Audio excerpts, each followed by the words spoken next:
नमस्कार दोस्तों, धार्मिक सच चैनल पे आप सभी का स्वागत है। अगर आप भी श्री कृष्ण जी के भक्त हैं तो कमेंट में जय श्री कृष्णा जरूर लिखिए। दोस्तों, आज की प्रस्तुति में हम आपको बताएंगे कि मृत्यु के बाद व्यक्ति के मृत शरीर को घर से बाहर क्यों कर दिया जाता है। मृत्यु आखिर है क्या? दोस्तों, जैसा कि आप सभी को पता है कि जब बच्चा इस धरती पर जन्म लेता है तो उसी समय जन्म, मरण, यश, अपयश, लाभ, हानि, यह सब कुछ उस विधाता के द्वारा निर्धारित कर दिया जाता है। शरीर में मौजूद आत्मा अमर अविनाशी है, क्योंकि हमारी यह आत्मा उस परमात्मा का ही अंश है।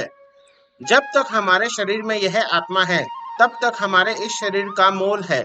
जब हमारे शरीर से आत्मा निकल जाती है, अर्थात जब व्यक्ति की मृत्यु हो जाती है, तो शरीर को अपवित्र माना जाता है और उसे तुरंत घर के बाहर कर दिया जाता है।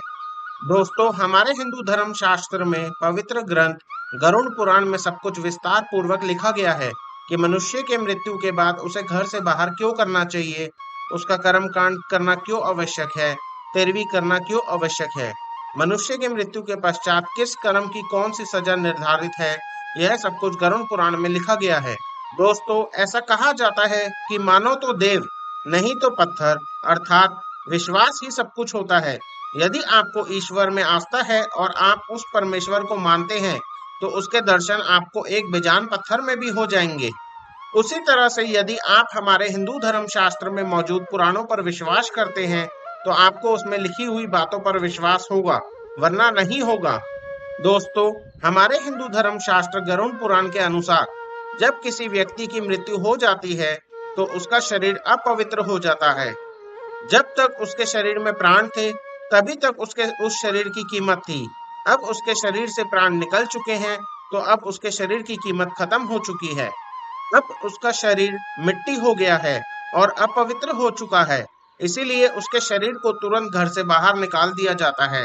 जब तक उसका अंतिम संस्कार नहीं हो जाता है, तब तक उसके शरीर की रखवाली करनी पड़ती है। यदि किसी व्यक्ति की मृत्यु शाम के समय होती है, तो उसका अंतिम संस्कार हमारे पुराणों में वर्जित माना गया है। गरुड़ पुराण के अनुसार सूर्यास्त के बाद स्वर्ग के द्वार बंद हो जाते हैं और नरक के द्वार खुल जाते हैं।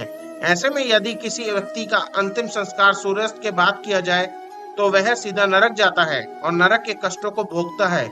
इसलिए हमेशा मृत व्यक्ति का अंतिम संस्कार सूर्यास्त के पहले करना चाहिए। और यदि कोई व्यक्ति सूर्यास्त के बाद मरता है, तो उसका अंतिम संस्कार अगले दिन सूर्योदय के बाद करना चाहिए।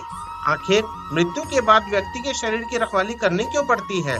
दोस्तों, जैसा कि आप सभी को पता होगा कि जब किसी व्यक्ति की मृत्यु हो जाती है, तो उसके मृत शरीर को घर से बाहर कर दिया जाता है और कंडी तथा अगरबत्ती सुलगा दी जाती है तथा उसके शरीर की रखवाली करनी पड़ती है। दोस्तों, इसके दो कारण हैं। पहला कारण यह है कि कोई जानवर उसके मृत शरीर को नुकसान न पहुंचा सके, और दूसरा कारण यह है कि हमारे इस ब्रह्मांड में बहुत सी अतृप्त आत्माएं भटकती रहती है। कोई दुष्ट आत्मा उस व्यक्ति के शरीर में प्रवेश करके कोई नुकसान न कर सके। इसलिए जब तक उस मृत व्यक्ति का अंतिम संस्कार नहीं हो जाता है, तब तक उसके मृत शरीर की रखवाली करनी पड़ती है। तो दोस्तों, आज की प्रस्तुति यहीं खत्म करते हैं। अगर आपको पसंद आई हो तो वीडियो को लाइक और चैनल को सब्सक्राइब करें। वीडियो को अंत तक देखने का बहुत बहुत धन्यवाद।